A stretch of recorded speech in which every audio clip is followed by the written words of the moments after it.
Video बघत असलेल्या प्रत्येकाला महाप्रपंचतर्फे तेजस तुंगारचा सप्रेम जय शिवराय, सप्रेम जय श्रीराम. मित्रांनो, एक व्यक्ती राजकारणामध्ये असा आहे जो कोणालाही आवडत नाही. त्याच्या शिवराळ भाषेमुळे, त्याच्या अस्ताव्यस्त बोलण्यामुळे, असंबंध बडबड करण्यामुळे किंवा विषय भरकटवण्यामध्ये, शिव्या शाप देण्यामध्ये, अर्वाच्य बोलण्यामध्ये, कॅमेऱ्याच्या माईकवर थुंकणे, महिलांना घाणघाण शिव्या देणे, ह्यामध्ये ज्या माणसाचा हातखंडा आहे तो महाभाग म्हणजे भोंगा राऊत उर्फ झाकण झुल्या. तर या झाकण झुल्याने सपाटाच लावलेला आहे नरेंद्र मोदी, अमित शहा यांना अद्वा तद्वा बोलण्याचा, फडणवीसांना अद्वा तद्वा बोलण्याचा. यांचं म्हणणं असं आहे की Rahul Gandhi is a great guy. Rahul Gandhi आणि काँग्रेस हेच खऱ्या अर्थाने या देशावर रूल करू शकतात, प्रशासन चालवू शकतात, सरकार चालवू शकतात. बाकी कोणामध्ये दम नाही आहे. भारतीय जनता पक्षवाले हे जे कोणी नेते आहेत सगळे सध्याचे, पंतप्रधानांपासून थेट कालपर्यंतचे नेते, हे सगळे भामटे आहेत, हे सगळे जण भुरटे आहेत आणि ह्यांच्यामध्ये ती ताकद नाहीये देश चालवण्याची. कोण बोलतंय? लोकांमधून कधीही निवडून न आलेला एक भिकारचोट संपादक. आता हा जो शब्द आहे हा राजसाहेब ठाकरे यांनी उच्चारलेला आहे, त्याच्यामुळे तो अधिकृत झालेला आहे आता. ठीक आहे, ठाकरे शैली आहे. आम्ही पण वंदनीय बाळासाहेब ठाकरे यांचे चाहते आहोत, अजूनही आहोत ना, म्हणजे तेव्हाही होतो, आजही आहोत, उद्याही असणार आहोत. त्यामुळे ठाकरे शैलीशी जुळवून घेणं तितकंसं अवघड आम्हाला कधीच वाटलेलं नाहीये. कधी कधी तर असंही झालेलं आहे की माझ्याही बोलण्यात अनेकदा ठाकरे शैलीची थोडीशी झलक दिसून येते. काय करणार ना, लहानपणापासून त्यांना ऐकत आलेलो आहोत बाळासाहेबांना. पण हा झाकण झुल्याचे बोलतो भोंगा, ही ठाकरे शैली अजिबातच नाहीये. ही गटार छाप, डुक्कर छाप राऊत शैली आहे. ही भोंग्याची शैली आहे. बाळासाहेब ठाकरेंची शैली अशी अजिबातच नव्हती. बाळासाहेब ठाकरे जरी शिव्या देत असले किंवा एखाद्याचा अवमान करत असले तरी देखील त्यांची शब्दांची जी रचना होती किंवा शब्दांची जी निवड होती ती अत्यंत चपखल अशी होती. त्यामुळे त्यांना ऐकावंसं वाटायचं. मात्र ह्या माणसाला अजिबातच ऐकावंसं वाटत नाही. त्याचं कारण असं आहे की सतत शिव्या देणं हा कुसंस्कारांचा भाग आहे. अर्थात राजाराम राऊत यांनी या माणसावर संस्कार केलेले नाहीतच हे अनेकांना जाणवलेलं आहे. याचा प्रत्यय वेळोवेळी आलेला आहे. त्यामुळे या माणसाच्या संस्कारांवर बोलण्यात काही अर्थच नाहीये. मात्र जे शालीन आहेत, सभ्य आहेत, सुसंस्कृत आहेत, अशा माणसांवर सुद्धा जेव्हा हा माणूस अद्वा तद्वा बोलतो, अर्वाच्य बोलतो, तेव्हा या माणसाचे मुद्दे खोडून काढणं अत्यंत गरजेचं होऊन जातं आणि तोच प्रयत्न आजच्या व्हिडिओमधून आपण करणार आहोत. मित्रांनो, आता तुम्ही जे फोटोज आणि व्हिडिओज बघितले ते आपल्या स्वाभिमानी हिंदू प्रपंच परिवारातर्फे आपण जी सेवा पुरवत आहोत, जे कार्य करत आहोत, त्याची एक झलक होती. होरपळून निघालेला शेतकरी, बेजार झालेलं त्याचं कुटुंब, कर्कग्रस्त रुग्ण, त्यांचे औषधं, हालाकीच्या परिस्थितीतल्या त्यांच्या नातेवाईकांची जेवणाची सोय आणि विद्यार्थ्यांचा शिक्षणाचा खर्च, हे आपण सातत्याने करत आलेलो आहोत, पुढे पण करणार आहोत. आणि आता एक अत्यंत महत्वाची एक गोष्ट तुमच्यासोबत शेअर करायची आहे. ती म्हणजे नवा उपक्रम आपण चालू केलेला आहे, तो आहे वृक्ष लागवडीचा. बघा, जून महिन्यापासून पाऊस चालू होणार आहे. त्याच्या आतमध्येच आपल्याला विपुल प्रमाणामध्ये झाडं लावायची आहेत. कारण आज आपण पाणी विकत घेतो मित्रांनो, कदाचित उद्या असाही दिवस येईल की आपल्याला या पाण्यासारख्याच ऑक्सिजनच्या बाटल्या विकत घ्याव्या लागतील. तो दिवस दूर नाहीये जर अशीच परिस्थिती राहिली तर. असं होऊ नये यासाठी आपण हा उपक्रम राबवत आहोत. मित्रांनो, तुमच्या इच्छेनुसार, मर्जीनुसार या सत्कर्मामध्ये तुम्हाला जे योगदान देता येईल ते दिल्या गेलेल्या जीपे, फोनपे क्रमांकावर अवश्य करा. कारण हे खूप गरजेचं आहे मित्रांनो. तुमच्या एखाद्या प्रिय व्यक्तीसाठी, त्याच्या स्मृतीसाठी, आठवणींसाठी एक झाड आपण नक्कीच लावू शकतो मित्रांनो. तेव्हा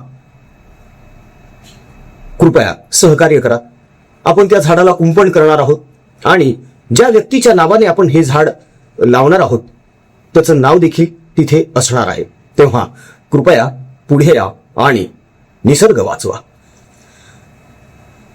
झाकण झुल्या स्वतःला काय समजतो देव जाणे. कदाचित तो स्वतःला देवही समजत असेल. कधी म्हणायचं की डॉक्टरपेक्षा कंपाऊंडर बरा असतो, कधी म्हणायचं की रशिया, पुतीन वगैरे हे सगळे जण, झेलेन्स्की वगैरे यांच्याबद्दल चर्चा करतात, उबाठाबद्दल. कधी रामाशी तुलना करायची उबाठाची, रश्मी वहिनींना कधी सीतामाई बनवून टाकायचं. त्या तेजस ठाकरेला विवियन रिचर्ड्सची उपमा दिली की अजून विवियन रिचर्ड्स मैदानात यायचं आहे म्हणून. काय करणार मैदानात येऊन? खेकडे सोडणार आहे तिथं का नवीन जाती शोधणार आहे? हो, कारण अख्खी हयात आत्तापर्यंतची त्यांची त्यातच गेलेली आहे ना. खेकड्याचा जाती शोध, किड्यांच्या, मधमाशांच्या, हेच करत आलेले आहेत ते. राजकारणाचा आणि त्यांचा फारसा संबंध तसाही नाहीच आहे तेजस ठाकरेंचा. असो, हरकत नाही. मात्र आता पुन्हा एकदा हा झाकण झुल्या भाजपवर घसरलेला आहे, भाजपवर बोलायला लागलेला आहे. आणि आता निवडणूक आयोगाच्या खांद्यावर बंदूक ठेवून गोळ्या चालवणं सुरू केलेलं आहे. आम्हाला माहिती आहे याचं थोबाड तुम्हाला बघणं अजिबातच आवडत नाही, त्यामुळे यांच्या तोंडावर आम्ही एक जोकराचा फोटो लावलेला आहे. खरं तर त्या जोकराचा हा अपमान आहे की अशा दळभद्री माणसाच्या चेहऱ्यावर त्याला लावावं लागतंय आम्हाला. पण काय करणार, पर्याय नाहीये ना. असो, हरकत नाही. तेव्हा हा जोकर रूपी माकड काय म्हणतोय ते एकदा आपण बघूया. आता मी तुम्हाला माझ्या भाषेत सांगतो. हा जो निवडणूक आयोग आहे ना, हा लोकशाहीला फाट्यावर मारतो. तापायचा नाही. हा जो निवडणूक आयोग आहे भारताचा निवडणूक आयोग, तो भाजपाचा निवडणूक आयोग झालेला आहे. आणि तो संविधान आणि लोकशाहीला फाट्यावर मारतो. फाट्यावर. बोला. ऐकलं? या झाकण झुल्याचं म्हणणं असं आहे की मी निवडणूक आयोगाला फाट्यावर मारतो. बघा काय भाषा आहे. आणि हा राज्यसभेचा खासदार आहे, वरिष्ठ सभागृह आहे ते, तिथला खासदार आहे हा. 3 टर्म ते सुद्धा. आता 4थ्या टर्मसाठी मारामार चालू आहे ती गोष्ट वेगळी, पण शोभतं का हो? खासदार असलेला माणूस असली सडकछाप मवालीगिरीची टपोरी भाषा वापरतो तेव्हा लगेच जाणवतं की हे सरळ होण्याचं प्रकरणच नाही आहे. हा ज्या शाळेत शिकत असेल ना, त्या शाळेमध्ये सुद्धा असलीच भंगार पोरं शिकत असणार आहे त्याच्यासोबत. असलीच शिवराळ, घाणेरडी, दिवस महिना आंघोळ न करणारी सडकी जमात याच्यासोबत शिकत असणार तिथे. त्याच्याचमुळे हा असा वागतो माणूस. झाकण झुल्या, भोंगारो, नशळी, सतत नशा करायची आणि काहीतरी बेताल बोलत सुटायचं. याचं म्हणणं असं आहे की मी म्हणजेच हा झाकण झुल्या निवडणूक आयोगाला फाट्यावर मारतो. बोला, काय म्हणणं आहे तुमचं? काय म्हणायचं याच्यामध्ये? जसं तुम्ही बोललात की मी फाट्यावर मारतो म्हणून, तसंच अनेक जण तुम्हालाही फाट्यावर मारतात. घेत नाही सिरियस तुम्हाला कोणी. देवेंद्र फडणवीस स्पष्टच बोललेले आहेत. जरा लायकीचे प्रश्न विचारत जा हो. झाकण झुल्याबद्दल काय विचारत बसता मला?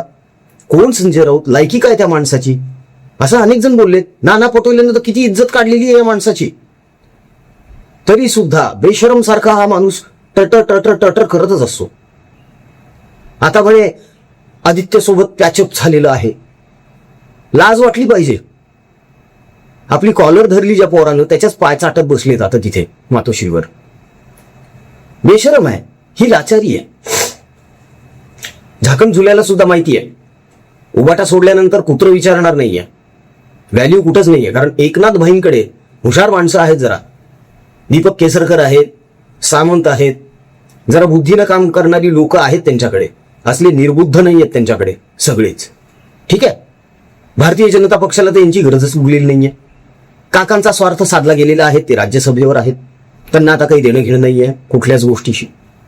ठीक आहे, सुप्रिया सुळे ह्या अवसान घातकी आहेत, त्यामुळे भोंग्याची डाळ तिथे शिजणं शक्य नाही. आणि रोहित पवारला तर स्वतःलाच दादांचा वारसदार सिद्ध करायचंय, त्याच्यामुळे तो भोंग्याला जवळ करेल ही अपेक्षा करणं चूक आहे. आता उरला फक्त एक पर्याय, तो म्हणजे राहुल गांधी आणि काँग्रेस. म्हणूनच काँग्रेसचं वारेमाप कौतुक सध्या भोंग्याच्या तोंडून सुरू आहे. झाकण झुल्या थकतच नाहीये राहुल गांधी किती श्रेष्ठ आहे हे सांगण्याला. काय श्रेष्ठत्व आहे राहुल गांधीचं? भारताबाहेर जायचं कुठल्या तरी एखाद्या देशामध्ये आणि तिथे जाऊन आपल्या देशाची बदनामी करायची, हे कर्तृत्व आहे? भोंगा तरी काय करतो? तेच करतो. ऑपरेशन सिंदूरवर प्रश्न विचारले, बालाकोटवर प्रश्न विचारले, आपल्या भारतीय सैन्यावर संशय व्यक्त केला.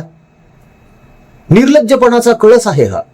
खरं तर काय करायला पाहिजे माहिती आहे का? पुढच्या वेळी जेव्हा असा एअर स्ट्राईक होईल, सर्जिकल स्ट्राईक होईल, ऑपरेशन सिंदूर सारखं एखादं ऑपरेशन होईल ना, तेव्हा एखाद्या मिसाईलला बांधून ह्याला ढकलून दिला पाहिजे तिकडेच. हा आलाच नाही पाहिजे परत इकडे. सडकी जमात आहे ही. आंब्याची पेटी असते बघा, त्या पेटीमधला एक आंबा जरी सडला तरी तो बाकीचे सगळे आंबे सडवून टाकतो. त्यातला हा प्रकार आहे. हे तर खूप चांगलं आहे की एकनाथ शिंदे यांच्याकडे असा बोलघेवडा टुकार कोणीच नाहीये. भारतीय जनता पक्षामध्ये सुद्धा याच्यासारखा बोलघेवडा टुकार छपरी मावाली कोणीच नाहीये. हा, तसं बघितलं तर शरद पवार गट, राष्ट्रवादी काँग्रेस यांच्याकडे असले छपरी भरपूर भरलेले आहेत.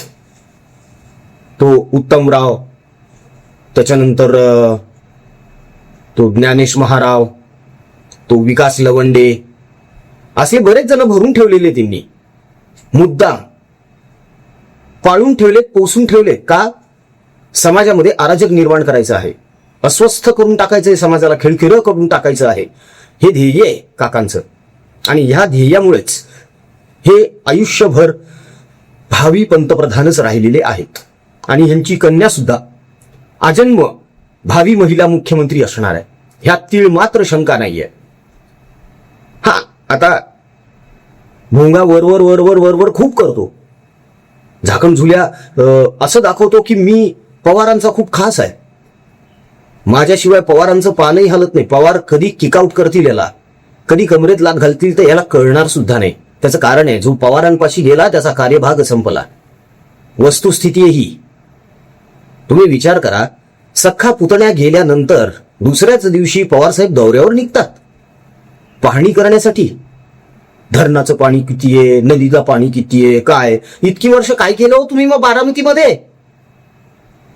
बारामती ह्याव, बारामती त्याव, बारामती मॉडेल जाऊन बघा एकदा बारामतीला. बारामतीला जेव्हा एंटर करता तेव्हा जे गावं लागतात ना, त्या गावांच्या समोर असे 2-2, 3-3 मोठमोठाले ड्रम ठेवलेले पाण्यासाठी, पाणी साचवण्यासाठी.